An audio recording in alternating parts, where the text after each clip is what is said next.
So I wanted to talk about innovative models in service delivery because it's not something that funders are all too comfortable with a lot of the time in the space of disaster. We're very used to like run in, when it happens and then run out. And in the case of wildfire in particular, it's like a year later where people actually really need your help, but most of us have moved on from the disaster, and that is actually re-traumatizing for a lot of people.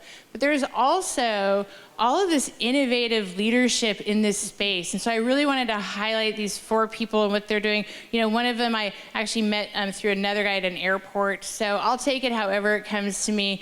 But the first thing I'd like you to each do is introduce yourself, talk for like 2 minutes about your organization and how you are innovating or disrupting the space.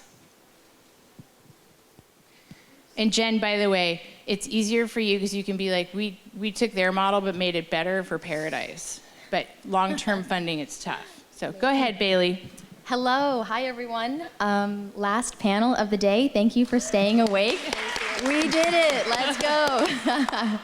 So I'm the founder and CEO of a company called Perimeter, and we are building situational awareness tech for first responders and communities that are needing to make decisions for their safety during an emergency. And when I started this, it was never with the intention to start a company. I just wanted to know what the heck was going on with tubs. Because when we were evacuated, we had no information about where to go, how to get there, where the fire was, if we were, where the hazards were, which routes we should be taking. And I thought at the time that that was mostly a resident issue, that the first responders must have all the information they need to make decisions. They just couldn't get it into the hands of people who needed to evacuate like me. But when I started talking to my dad's fire department, Steve Aker over at Sonoma Valley, and other local leaders in the fire space, it became very clear that actually getting real-time information during disasters is just really hard. It's hard for a lot of reasons. And so when we got started, it was just to understand the problem. But when we took the problem to the big behemoth mapping companies out there, what they said is, well, tell your dad to take a GIS class and learn how to use these technologies that have been around for decades. My dad was never going to take a GIS class. And we know that you don't need to sit through a seminar to learn to use Google Maps. Technology, including mapping tech, can be really straightforward, really easy. It just means taking more responsibility for what people would otherwise call user error.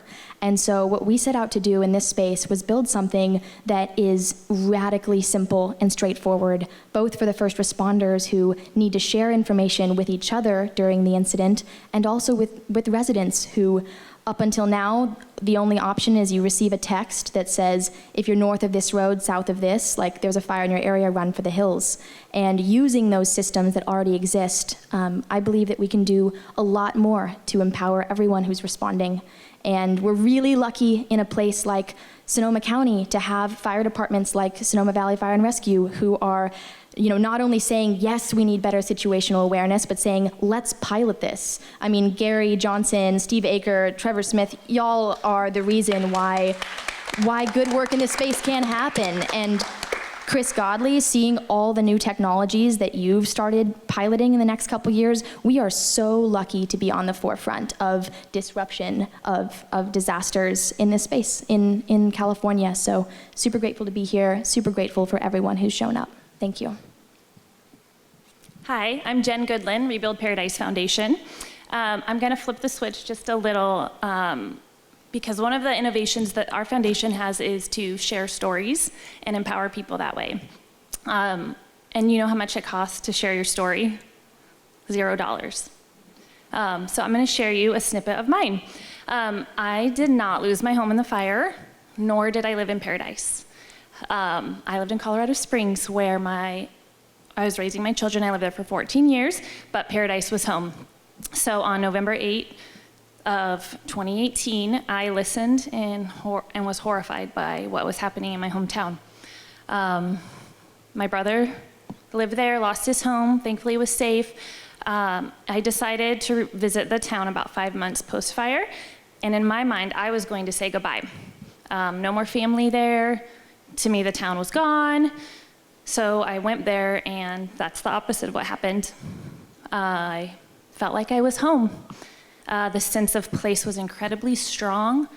everything that was happening in the community, there's so much activity to recover. It looked terrible, but through my lens, I still saw it as so beautiful and with incredible opportunity.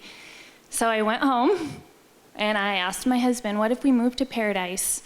Not when it's better. What if we move there right now?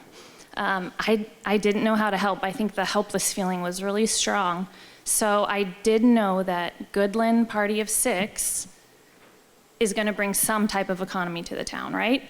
I'm gonna shop there, I'm gonna build a house there, I'm gonna send my kids to school. That's where I started. I had no idea what I was doing. So we just began, like, can our family even do this? Is this a financial possibility?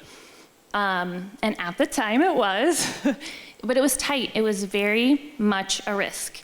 We had a little bit of equity in our home. My husband found a job. He moved to Paradise in January of 2020, while my children and I stayed to finish my job in the school year. Well, welcome 2020. What happened while I was separated from my husband? You all know what happened with the pandemic. So it actually accelerated my move. There was no reason for me to be without my husband. So I moved my children in the middle of COVID. I had lost my job. My kids were homeschooled. So we just left and started our life in Paradise in a trailer, a 38-foot travel trailer that we thought we'd be in for maybe 6 months. When we got to Paradise, me thinking, I'm gonna help, we just encountered immediate hardship. Every hurdle, red flags with our contractor, everything became extremely hard. I'm homeschooling my children in a trailer. It's really smoky. We have another Megafire right by us. I'm on my 6th power outage, turning on a generator, and I just let go of this life in Colorado where we lived in a 3-story home, and we had everything we needed. And I'm like, guess what, guys? What a life, right? What did mommy do? So here we are. Everything is skyrocketed in price. We can no longer afford this idea we thought we could do. I'm not helping, rather I'm being helped by the community that lost everything. So humbling, right? I had to just stop and I just saw everything as enormous. It was so enormous. And I had to just say, you know what? I'm just gonna do that one thing right in front of me. This like parallels disaster recovery, right? Don't look at all of it. It's too much. Do one thing. And guess what? Once you do that one thing, you're gonna have way more to deal with. So we just paid for what we could at that moment. We knew that it was gonna take a long time. We don't have a washing machine or a dryer. I have 6 children, 4 children, 6 of us in there. And you just find a way, right? It was unsafe in that trailer. A tree fell on it. I mean, I was immersed in the hardship of that community, but I was not alone because guess what? My neighbor 2 doors down was dealing with the same thing as me. And so that feeling that I wasn't alone helped carry me, like we're not alone, right? So we just kept swimming, is the best way I can put it, like Dory. And then one day, it was a miracle of all miracles, we were able to close on a construction loan for our house, 40% down. Literally every penny that we could scrape together. This is not just my hurdle. This is our community's hurdle. Another one of the million hurdles this community is dealing with. So for 2.5 years, like 852 days, my family lived in that trailer. And about 2 weeks ago, we moved into our house. So that's the day we got to Paradise, and that picture was taken on Sunday. I want to share this story because being here is heavy and hard, and it's sometimes really difficult to see the other side. And somehow my family got there. But more importantly, that in that 2.5 years, there was actually some really amazing things that happened. And we so often want to get to the other side, right? We just want it to be better. But then you miss on some really good stuff. My son is 8, and we got to watch our house be built in front of our eyes. It was incredible. Well, one day when the electricians are there, they allowed my son to observe, and I go in the house about an hour later. He's not just observing. He's putting on every outlet cover and every light switch cover in our home. It was like 74. And they just gave him this opportunity. As a mother, I'm just melting. Like, this is part of the process, but like, what a beautiful thing within it. And they, I think, are more thrilled than my son. He's wearing their tool belt around his neck, just like, leave me alone, Mom. I'm rebuilding our house. So I was like, no regrets. I will never regret the decision to move my family into a disaster-affected community. And the next day, those electricians came back and paid my son for his work. And as a mom, like, I could have never fabricated any of this in my wonderful life in Colorado. So I just want to instill hope at the end of this kind of heavy week. There's so much good in the process. And all my hardships led me to this incredible opportunity to be the executive director of Rebuild Paradise Foundation. Without that, I wouldn't be in this role. And so I'm so grateful for the difficulties. They taught me how to empathize, they taught me what it meant, and they taught me to fight for what is good and right. And I will always believe in paradise. We have a shirt that says, "We still believe." And the opportunities are endless there, and I just will always fight. And I'm super excited also to share about what the foundation is doing with just mapping, septic, giving grants right back into the hands of those rebuilding, just always thinking outside the box of how we can help. Thank you for that. That's champagne over there. Okay, so... Now you have to make us cry too. Sorry. Okay. I promise I won't. Okay? So if I start twitching madly, it's not because it's a medical condition. It's because there's an obnoxious fly up here that you probably can't see, but the four of us certainly can. So anyway, yeah, my name's Steve Newton. I'm a private contractor consultant from British Columbia. So it's my buddy that was stalking Jennifer in the airport apparently, but from that initial meeting, which was very, very random, came a phone call and an invitation to come down, and there was originally 3 of us that were going to come down. 2 of them got tied in with a contractual thing, so because I'm the wildfire guy, I drew the long straw on this one too. So, and I can tell you it's been awesome. You can cut and paste California, Sonoma, every reference that has been made to this state or Colorado or any of the other states and replace it with British Columbia. And everything I've heard here is exactly what's going on up there in British Columbia. I've got a couple big takeaways from this, and one is the sense of community. I mean, you folks don't let yourselves get pushed around. You've stepped in, you've taken control of your destiny here somewhat.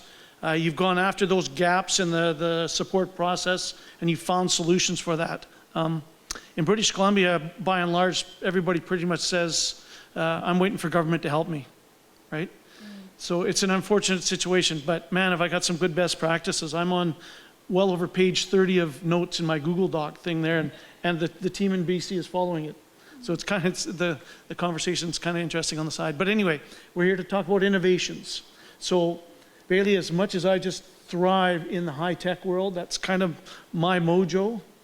I've got a low-tech, no-tech innovation, and I'll share that with you briefly. We took some existing content, business practices, whatever you want to call it, off of the internet. We bundled them up, and we came up with a very quick, simple, easy way to develop that initial recovery plan for a community that's been impacted inside of the first 72 hours. So when the big agencies come to you, in our case it's the province of British Columbia, and says, what do you need? We're able to turn this around. And we promote the notion that recovery planning has to start right in that first operational period when the Emergency Operations Center fires up. Historically, the practice has been weeks or months before this planning starts to happen, right? I think I've heard a little bit about that story since I've been down here. But this simple process, what we've seen, it's worked in wildfire and it's worked in flood. So we're also experiencing historic impact fires right now, huge ones. We're losing more buildings than we've ever lost before. We had an atmospheric rain event in late November, which is now currently the largest flood event in the recorded history of British Columbia. So the communities where we took this into this process, we met with community leadership and community representatives and a few of the supporting agencies. It's a very simple guided process. We sit with them for the day. The next day, by the end of business, we've typically got the first draft that we run past everybody else. And then by end of business next day, typically by noon that day, we've got something that they can hand into the government. And what it allows them to do is it's the initial recipe to get that recovery planning organization set up so that they can start building the bigger recovery plan. So the part that's been missing for us is very much what I've seen here, and that's the involvement from all the community groups. So that's going to be one of my takeaways back into that process. Scott's comments around institutionalizing some of this stuff, that's awesome. That's kind of like the holy grail in my mind. And so I'm going to take that process back. I'm going up against a government that I know is not going to accept this because that's not how we do things, is what they commonly say. But so that's basically it. I'll share all this stuff through Jennifer's organization after when I get home. But take it, use it, abuse it, modify it to your needs, whatever you want, because it works so well, and it doesn't require a huge degree of technical skill at all. It's just a guided conversation. I'm a checklist junkie, so it's not a you should plan or checklist, it's a how-to, right down to that level of detail. So I'll share that with you after. Thanks. Thank you. No, sorry. Oh, you're good. Hi, everyone. I am Tanni Swisher, Program Director of Santiam Disaster Services, and that is in the Santiam Canyon in Oregon. And I think that what's innovative about our program is kind of our origin story. I actually work for a hospital, Santiam Hospital and Clinics, which is a 40-bed, very small, nonprofit, independent community hospital, one of the very few in Oregon. So what we had was we had capital in community trust. And so when the Beachy Creek fires of 2020 happened and just ran through 5 different communities, 2 different counties in the Santiam Canyon, there were 2 survivors that lost their homes, and they received an outpouring of funds that they actually didn't really need. And this was like 2 days after the fire happened. And they decided, okay, we want to build back this community, but how do we give this money out? Like, how do we do that? And they identified Santiam Hospital because it was already a trusted community partner. So the exciting program that we were able to tap into as a hospital is called Service Integration Teams, otherwise known as SIT, which is a very funny name. And everyone keeps going, what is SIT and what is a hospital doing in disaster? But what we had created and started in 2017 was basically 3 service integration teams that were built around the school districts in the Santiam Canyon. And there was about 30 to 40 community leaders a part of each team. You had nonprofit, you had private industry, banking, you had government, so it was across the sectors. And so we had a ready-made long-term recovery group with those teams that were already identified. So that really helped us just get off the ground running really quickly. So when those 2 survivors decided that they wanted to raise the capital, and they knew that they could ask us to basically reach out to our community leaders and form that long-term recovery group to really make that happen. They had the funds raised and started that, giving out the money within a week of the fires. So, thank you.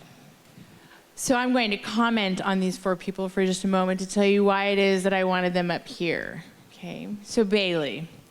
Bailey saw a huge problem about safety and communication. For all of us who've been through a wildfire, have attended to it, communication is one of the worst parts of it. It's horrifying, it's dangerous, it's flawed. The fact that the big communication companies don't have to tell us like what went wrong, I find unacceptable. So that's on my lobbying list, by the way.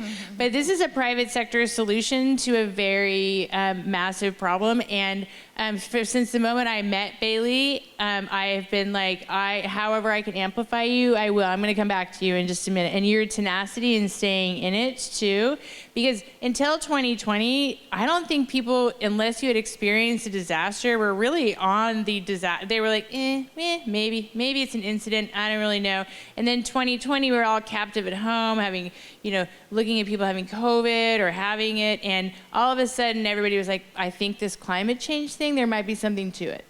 I think this wildfire thing, there's going to be something to it. And Bailey had already been in that space for a couple of years by then. And so supporting, people who have solutions is so important no matter what sector they're from. That's why you're sitting here, just so you know.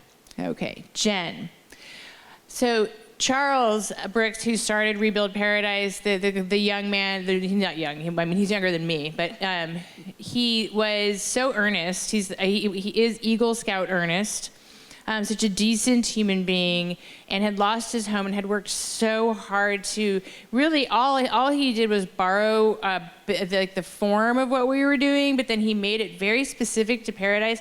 And then I used to be like, fine, like I mentored you the first year, but then you lapped me the second. Like he was so much better at so much of this than I was, including developing programs. So I want you to talk about those, but he chose Jen when he needed to exit the space, because it happens to a lot of disaster leaders, which goes back to taking care of yourself, making sure that you have the capacity to do this for a long time by sharing lessons together.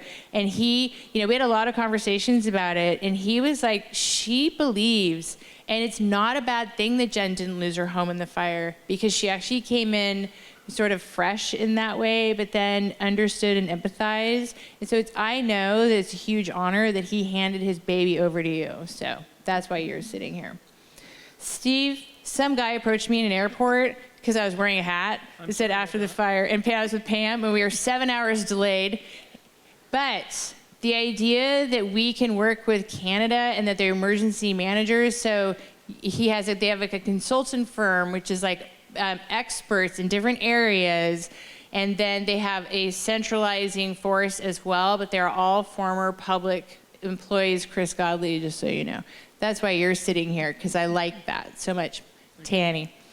So I adore when a community actually accidentally builds resiliency into it, and that's kind of what happened here. It was intentional. Like in 2017, the hospital was like, let's do this SIT idea, right? Because we need it. Never even understanding that this one employee idea, that would bring it through would actually make the difference in their resiliency moving forward. Because talking about resiliency is one thing, talking about equity is another thing. Doing it, so much harder. So much harder. But if we all just lean into like what's right. So when Pam and I went up there, we listened to you, we're like, this is so cool, especially for rural communities who are even losing their rural hospitals. But to have that, and Lucy was here, she now works for Oregon, the state of Oregon, super here in the Alameda Fire in Southern Oregon, also through the schools, but building that resiliency is a best practice. That's why I wanted all of these people up here with me. So I would like you to say exactly you sort of alluded to it, but I'm a firefighter, not at all, but really, let's pretend, sorry. Or Steve, my buddy Steve is out there, what does perimeter do for him? And then go through and then go down the line, because I think it's important. Thank you. Great.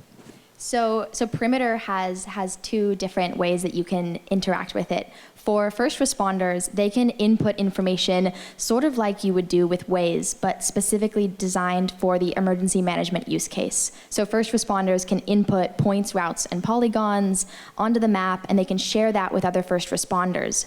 Residents don't need to download an app. they just click the link that gets sent out through whatever channel we're using. If it's DEM, it's coming out in a SoCo alert. It might be on the sheriff's Twitter account. Your mom may have texted you the link. But if you're a resident and you need to make a decision and understand which zones are being evacuated, am I in it, what are the hazards, et cetera, you can click that link and it'll take you right there. So we just started deploying the software this summer, so we're moving forward to deploy with 6 counties right now, including Sonoma. So we're very excited to be onboarding agencies in the next few months, and the way that residents will be able to interact with it primarily will be during an incident. They'll see any kind of, a message, for example, about, an evacuation happening. You'll be able to click that. It'll take you right to the information. And it's our way of moving from if it's north of this, south of this, you need to leave, and saying, okay, great, that's helpful. Now click here for more information. Thank you. Jen. We have several programs through the Rebuild Paradise Foundation, but I want to really highlight 2. And I go back and I just think Charles is brilliant for creating this. So in Paradise, our topography is really unique, and I'm sure the rural communities here can relate to this. When you're building a home, you can't just come to Paradise and build homes in mass quantity, which drives up the cost to rebuild, right? So he created what's called a master floor plan library. We have 12 plans mastered through the town and the county that residents can access for little to no cost, that not only save them thousands of dollars, but save them a lot of time. And I think sometimes we forget how important the time savings piece is in recovery, because time is money, and it's also helps with hope. Not just that, but the mental burden of designing your own home when you never expected to. So what's great about this program is that we are watching it work. So we have over 126 plans that have permits in our community from this program. And at least half of those have been built to completion. So it's not just an idea. The homes that have been really successful in this program fit our community needs. So I have had other communities reach out and ask to use our plans, but you need to make ones that work for you. We have certain requirements in the town of Paradise. So what may seem great for us is not going to be for you. And it's really partnering. We partner with Chico State, we partner with local architects, because they know our area. And it's been really fun to just, watch these homes come up. We drive around town and we get to see them. Habitat for Humanity has used them, another Hope Crisis Response Network. So we're partnering with other nonprofits. We had an assembly bill that was passed that revolved around master floor plan libraries and disaster-affected communities. So I just urge you, in these rural communities, find those ways, even if it's one master plan. That's all you need to start. And then our second is our septic mapping. So does anyone in this room not know what a septic tank is? Okay. Oh. I know this is going to be a shocker, but everybody has to go to the bathroom. So this is a huge hurdle in rural communities, the septic issue. Not just that septic tanks are having to be replaced and the costs that are associated around that and the additional hurdle for residents, but it's also knowing where the actual old tank or the tank that still works is. Like, you wouldn't think this is part of recovery. It is huge in recovery. The biggest mistake residents have made when they go to submit their plans to the town of Paradise is they have the wrong bedroom count. So they have just spent 6 months to a year, thousands of dollars designing their 4-bedroom home, and then their septic tank says, sorry, 3-bedroom. That should not be happening. Why don't they know? Why is this information hard to get? Well, first of all, there's 12,000 paper files that someone from the town has to look through every day, not just for the resident, but for PG&E, for realtors, for all these people who need to know where the septic tank is. Why is it taking so long? Why isn't this digitized? So in partnership with Fannie Mae, the town of Paradise, we were able over a year to digitize this onto a map so that people can type in an address of any plot in the town of Paradise and it will show them the septic capacity and where the septic tank and leach lines are. Our website went down for 13 minutes, and the town of Paradise called me out of urgency because they couldn't get it for 13 minutes. Realtors, PG&E, everyone is utilizing this, and it is so important in our recovery. I would love if other communities prior to a disaster just went ahead and digitized this. I'm so grateful for the innovation that people had, this one small little thing. That's where it starts. I think Molly said it, like you're not gonna solve the whole problem at once, but this is a step in the right direction and we're gonna try. And it's not perfect, but it is a great picture of one little thing makes a really big difference. Steve, one innovation you want to share? Okay, well, I was just going to say, that didn't make septic sexy for me, but that's pretty impressive. Right.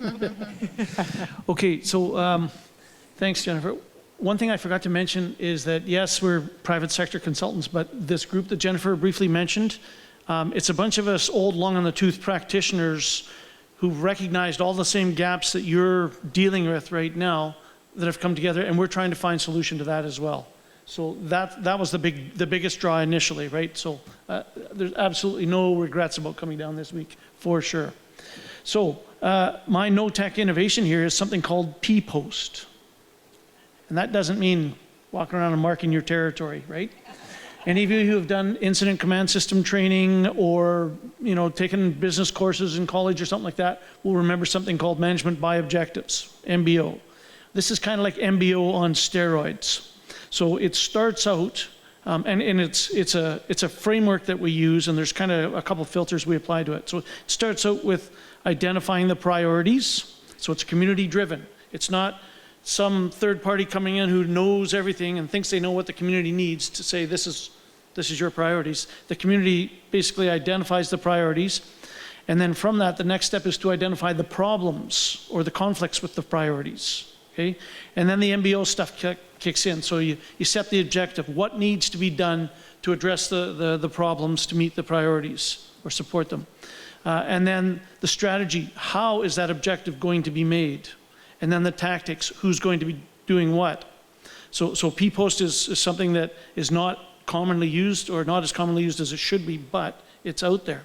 So what we've done is we've taken the P-Post, and maybe this is the innovation part, is we've just added a couple extra columns. So the next column that we add is source. So once we know who's doing what by when, we identify where they're coming from. Is there existing capacity? Is there mutual aid agreements? Do you have to go to private sector contractors? Whatever. And then once we know that, we also understand some cost implications of that, or at least at best we can estimate. So this stuff all comes together. And while we're doing this process and identifying the tactics, we've got another whiteboard on the side, and there's an incident command system, an ICS-based org chart framework there. And we just start to build out the org chart. So as we add more, another functional group under operations, for example, maybe they need some transportation support. So there's another box comes in under logistics. And at some point you're gonna need more financial support, right? So the thing just kind of builds itself out perfectly, and it's such a fast process. So with that framework, we apply something called the 8 BSEMS goals, the BC Emergency Management System goals. So this is something that's legislated for all provincial agencies in British Columbia. And quite frankly, when I was the duty officer at dark 30, taking that call in the middle of the night, this was the filter that I had to apply to approve or support folks when they needed help in trying times. So the first one here is, and I got to use my Costco glasses for this, ensuring the health and safety of responders. Okay. The second one is saving lives. Number 3, reduce suffering. Number 4, protect public health. Number 5, protect infrastructure. Number 6, protect property. Number 7, protect the environment. Number 8, reduce economic and social loss. So that's one of the filters that we apply. And then we go to, there's 6 sort of standard recovery filters that we apply. The first one is human wellness. So we start with human wellness, and we've got a chart that says priority, problem, objective, strategy, tactics, et cetera, across the top. Steve, I'm afraid if you go through all 6, we're going to go over time. Okay. Anyway, wellness, housing, critical infrastructure, economic development, environment, and governance if the seat of government has been upset. So anyway, we pull all this stuff together. It's a very simple process, and it works well. And like I said, I'll share it with you. Solves a problem. Yes. Tanni. So I think that what's really innovative about our accidental LTRG is that it's replicatable. So this is something that all of you can do for free in your own communities. And you can start now and be intentional about that so that you're prepared. We were prepared and doing disaster preparedness, not knowing that we were doing disaster preparedness. So when we started and we had the community trust, we had the funding, we also knew the key players. So we could be bold and we could be tenacious because we knew who to tap. We knew who to call. They were all in our phones. It's like, oh, you call this person, you call this person, we need this, we need this. So we were able to stand things up really quickly. Within that same first week, we had a donation and distribution center. Some of you were able to meet Jake. He ran that as an 18-year-old. Amazing, amazing. So that was on the same site that we were starting to do intake and vetting for the gift in kind distributions, vetting for some of the immediate crisis needs. And then because the community trusted what we were already doing, we just kept going.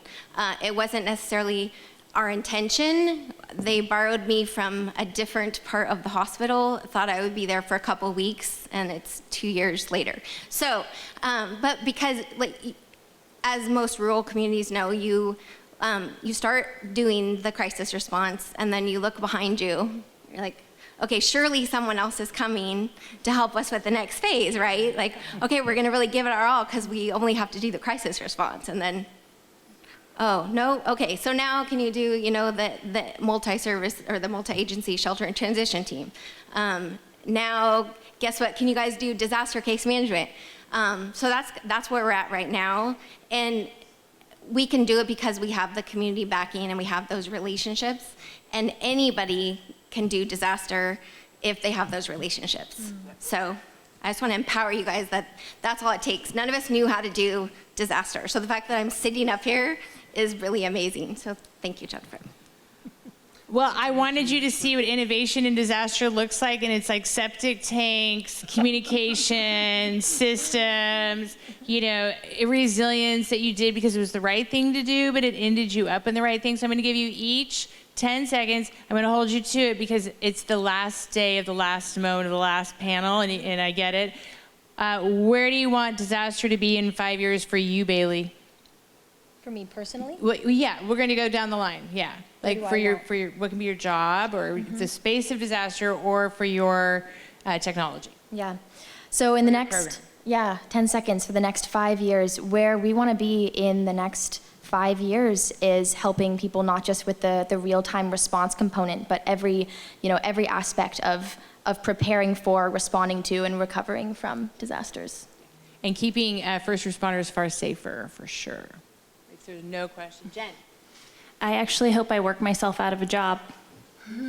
Amen. Steve? I want this. I want communities that are driving their recovery instead of relying on government to come and save them.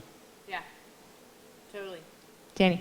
I want to see more small rural communities do what we're doing and go out and teach them how to do it. So if the next disaster lands in your town, you're ready and you're prepared, and we want to help you get there. Bailey just had one more. Yeah, I just wanted to say, since we're closing up, I love knowing how many no's each of us in this room has gotten over the past few years of trying to do whatever it is. And I just love that we're still here. And there have been so many no's, and we're still here.